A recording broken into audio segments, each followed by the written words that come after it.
Good morning everybody. மேற்கு தொடர்ச்சி மலைத்தொடரின் அடிவாரத்தில் உள்ளது எங்கள் ஊர்.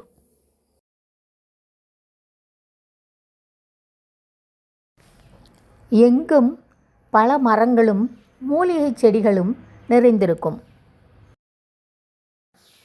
அணில், குரங்குகள், தோட்டத்து ஓணான்கள் என்று பலவிதமான அனிமல்ஸையும் பார்க்கலாம்.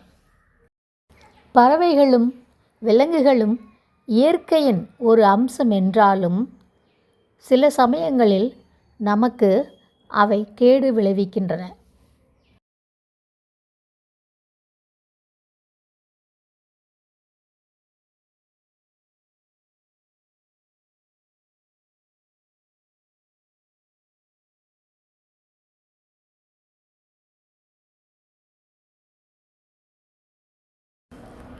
அழகிய செண்பக மலரின் நறுமணத்தை அனுபவிக்க விடாமல் அனிமல்ஸும் பேர்ட்ஸும் எச்சங்கள் இட்டுச் செல்கின்றன.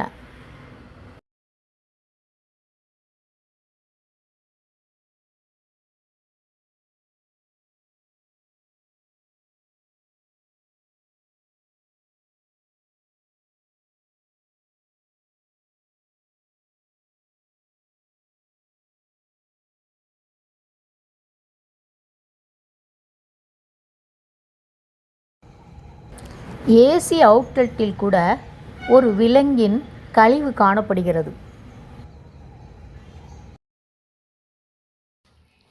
நான் இன்று உங்களுக்கு என் வீட்டிற்கு வந்த 2 வைல்ட் அனிமல்ஸை காட்டப் போகின்றேன். வெகு காலமாக தென்னை மரங்களில் ஒரு அனிமல் ஏறிய அடையாளங்களை காண முடிந்தது. கலர் கலராக அவற்றின் எச்சங்கள் இருக்கும். எப்படியாவது அதை கண்டுபிடிக்க வேண்டும் என்ற அவசியம் ஏற்பட்டது. வேறு வழி தெரியாமல் 5000 ரூபாய் செலவு செய்து ஒரு சிசிடிவி கேமராவை பொருத்தினோம். 2வது நாளே அதை கண்டுபிடித்து விட்டோம். அது ஒரு மரநாய். பாம் சிவெட் என்றும் டோடி கேட் எனவும் அழைக்கப்படும். நோய் கிருமிகள் பரவும் என்று பயந்து மாங்காய்களை அறுவடை செய்துவிட்டோம். அதன் பின்பு அந்த அனிமல் வருவது நின்றுவிட்டது. அடுத்த அனிமல் இந்தியன் மலை அணில். இது மலபார் அணில் என்றும் அறியப்படும். இந்திய காடுகளில் காணப்படும் மரத்தில் வாழும் பெரிய அணில் வகை இது. வெளியில் சென்றுவிட்டு வந்த நான் சின்ன பறவைகளின் பயந்த சப்தங்களை கேட்டேன். ஏதோ வேண்டாத பிரீடேட்டர்ஸ் வந்துள்ளது என்று உணர்ந்தேன். நின்று பார்த்தபோதுதான் செவ்விளனி மரத்தில் அந்த பெரிய அணிலை பார்த்தேன்.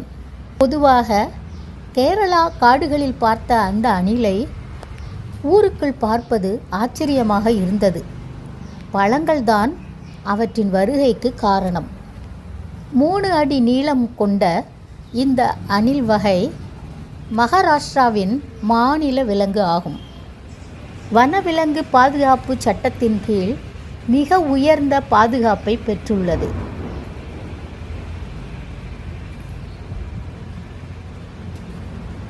அதன் அழகையும் செயல்களையும் நீங்களும் பார்த்து அனுபவியுங்கள்.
அந்த மலையனில் என்னை பார்த்து பயப்படவில்லை. ஆனால் பூனையை அது பார்த்திருக்க வேண்டும்.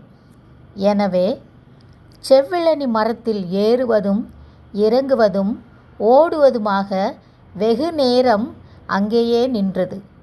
பிறகு சென்று மறைந்தது.